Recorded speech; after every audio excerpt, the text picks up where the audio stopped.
What gear do I use as a professional videographer and, of course, a YouTuber in 2025? Let's have a look.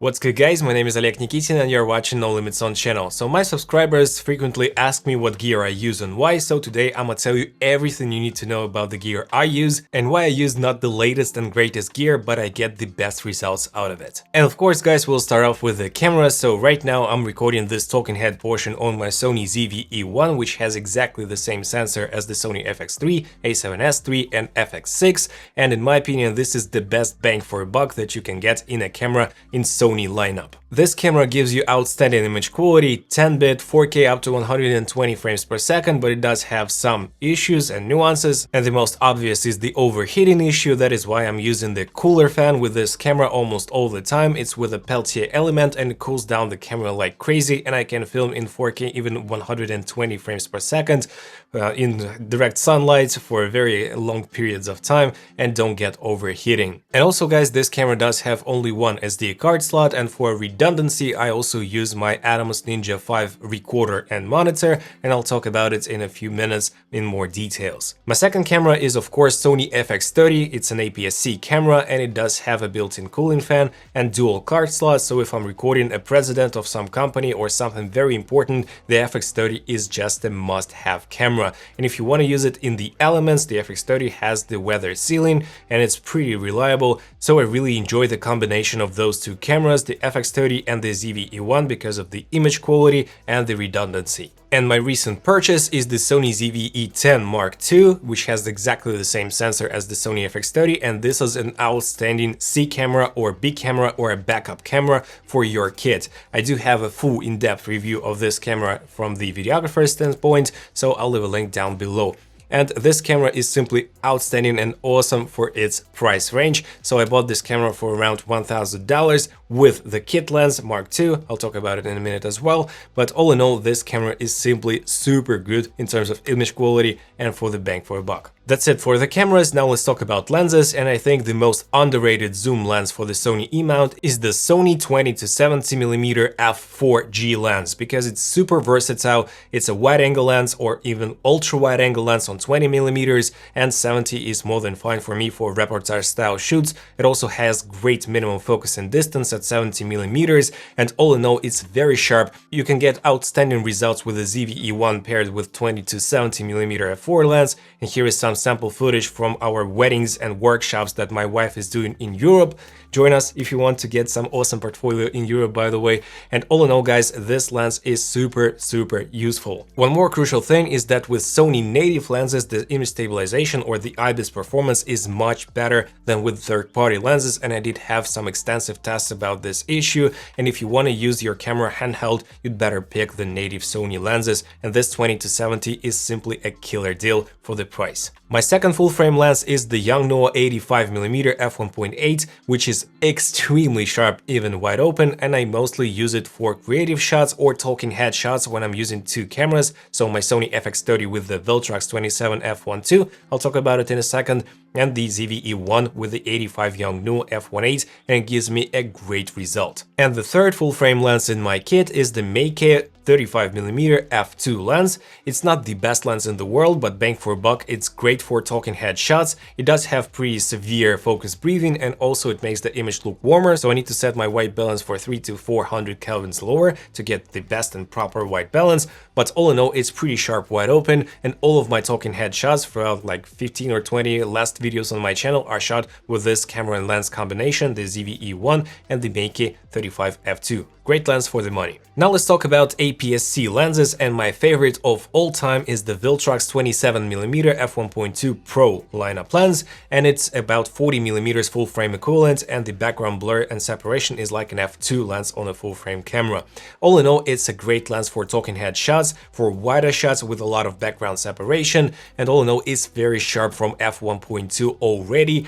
It has 67mm filter thread, which is very convenient, and a lot of different features on the lens itself. Highly recommend to take a look at this lens. The next lens on my list is also from Viltrox. It's 13mm f1.4 and I usually use it on a gimbal with my Sony FX30. It does give me a lot of low light capabilities, the background separation as well, and this lens is sharp from f1.4 already. All in all, highly recommend this lens as well as the Sony 11mm f1.8, but in my opinion the 11mm and f1.8 is not as versatile and useful as the 13mm and f1.4. So I would highly recommend you picking the Viltrox one if you use an APS-C Sony camera. And the final lens in my kit is the kit lens from the Sony ZV-E10 Mark II, the 16-50mm f3.5 to 5.6 OSS Mark II with image stabilization.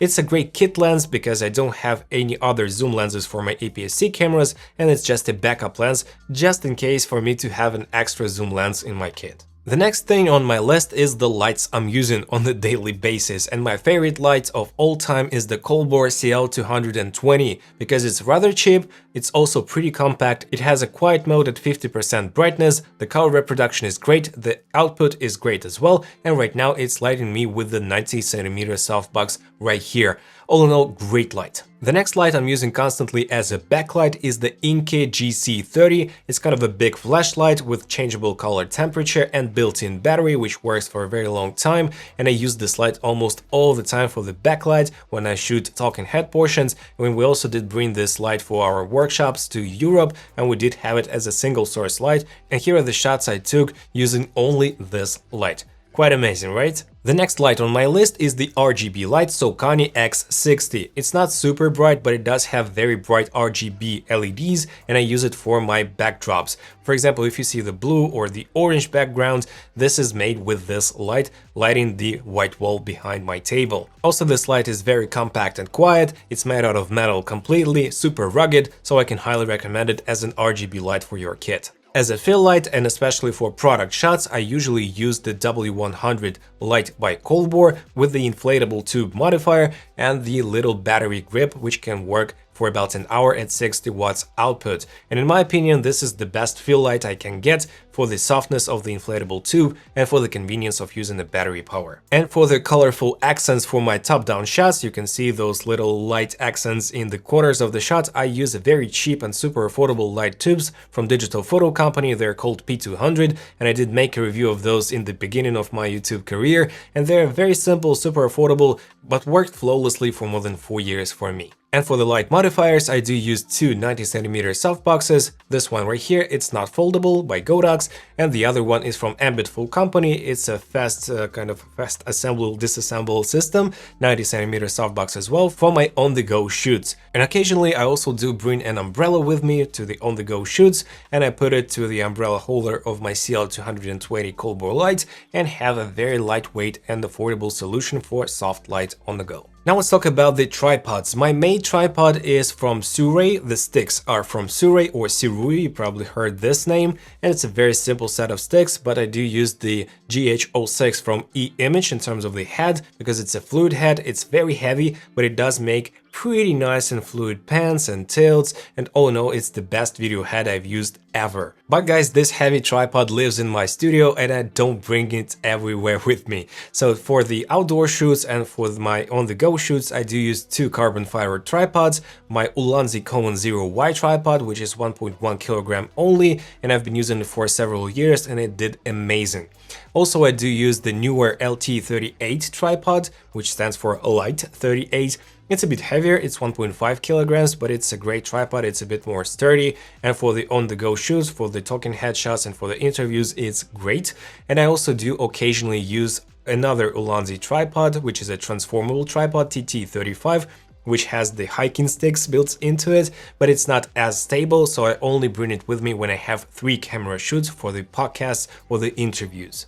Then I have the Manfrotto Classic Monopod 500 something, and I've been using it for more than 13 years. I did tweak it a little bit, I did add some oil to it, but other than that, it's been working flawlessly for 13 years. So if you need a good monopod, just invest in a good Manfrotto one. It's just amazing, for reportage style shoots especially. I also occasionally use this mini tripod TT38 from Ulanzi, which has a quick release system like this. It has a ball head, a cold shoe mount, and a lock-in connector for a quick release system by Ulanzi.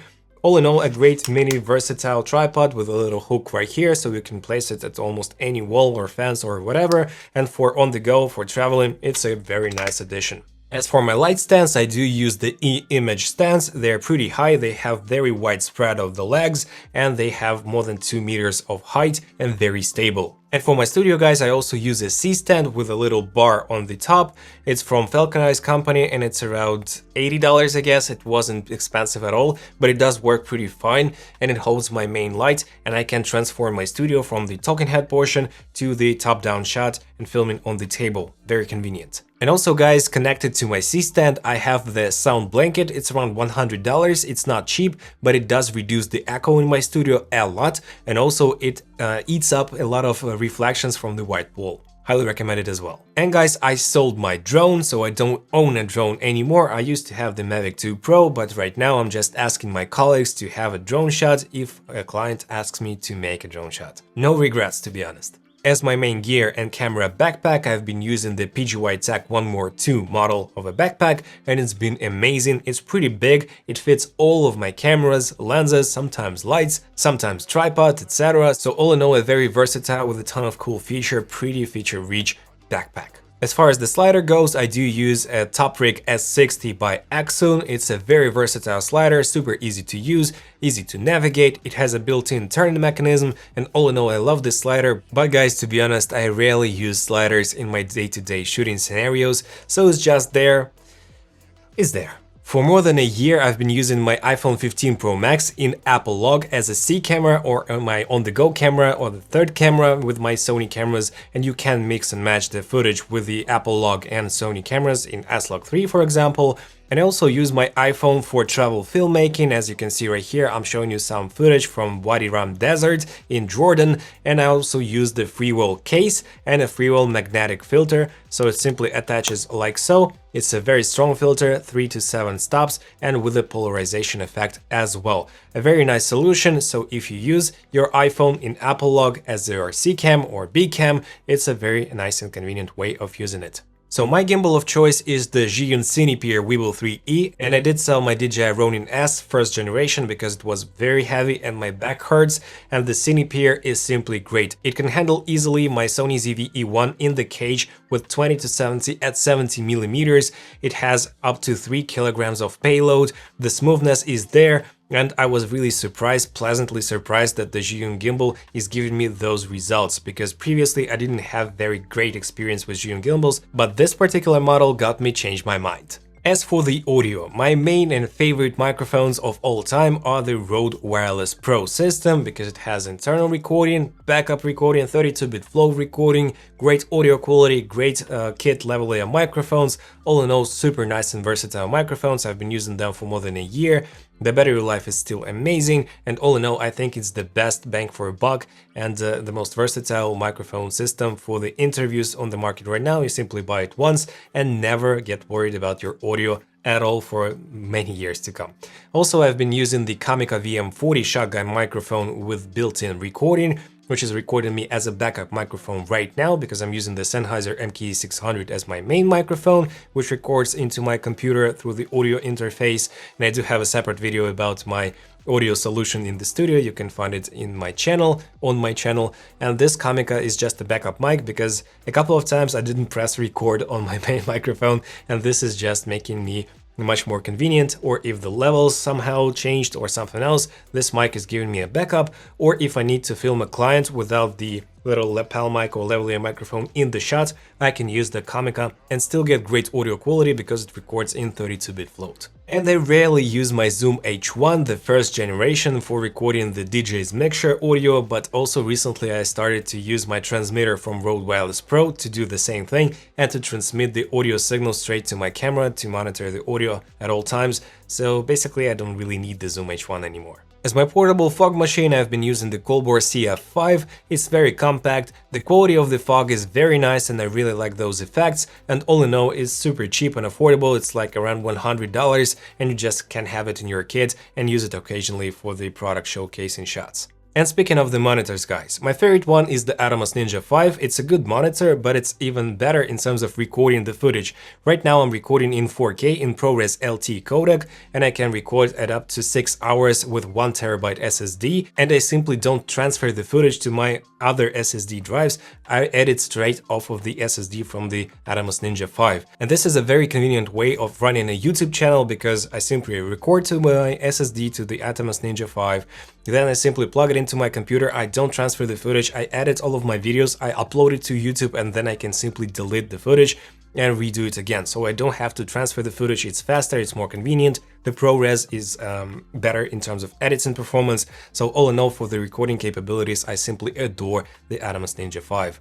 I also do love my Shimbal monitor, which has the built-in transmitters and receivers of video signal. It's called Z0600M. It has a great image quality as well, but the main feature is that you can use it with Shimbal transmitter and receiver, and use it as a transmitter or as a receiver, so I can have it on my camera and send the signal to the director's monitor, or I can use my transmitter on the camera and send the signal straight to the monitor, to the Shimbal Z0600M, and my director or client can look at the image in high quality, high contrasty, good looking monitor. And also, guys, occasionally or on the go, I use Axum Seymour 4K to turn my iPhone 15 Pro Max into an on-camera monitor, a recorder that can record in 4K, but not as fancy and good of a quality image as the Atomos Ninja 5. And finally, guys, a few words about the accessories I'm using. So first of all, I'd like to mention the SmallRig NPF batteries 970 series for 76.6 watt hours, and you can power with this NPF battery for like literally hours and hours any of your monitors, cameras, etc. It also has the USB Type-C input and output,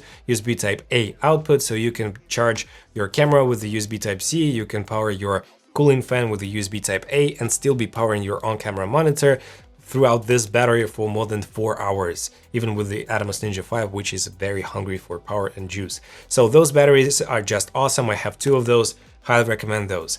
And for the SD cards, I'm using the Lexar V60 cards, the silver ones, and they're simply amazing for the features, for the speed, and for the price. So I can highly recommend you V60 cards for your Sony cameras, and I do have a separate video about the codecs of Sony cameras and the SD cards that you need to purchase to shoot in different codecs, but in my opinion, V60 is a sweet spot. So thank you very much for watching, guys. I hope this was helpful to you. If you have any further questions, please ask them down below. If you did enjoy this video, smash the like and subscribe buttons and hit the notifications bell. And right here, I have another very useful video for you to watch next. Thank you, take care, bye.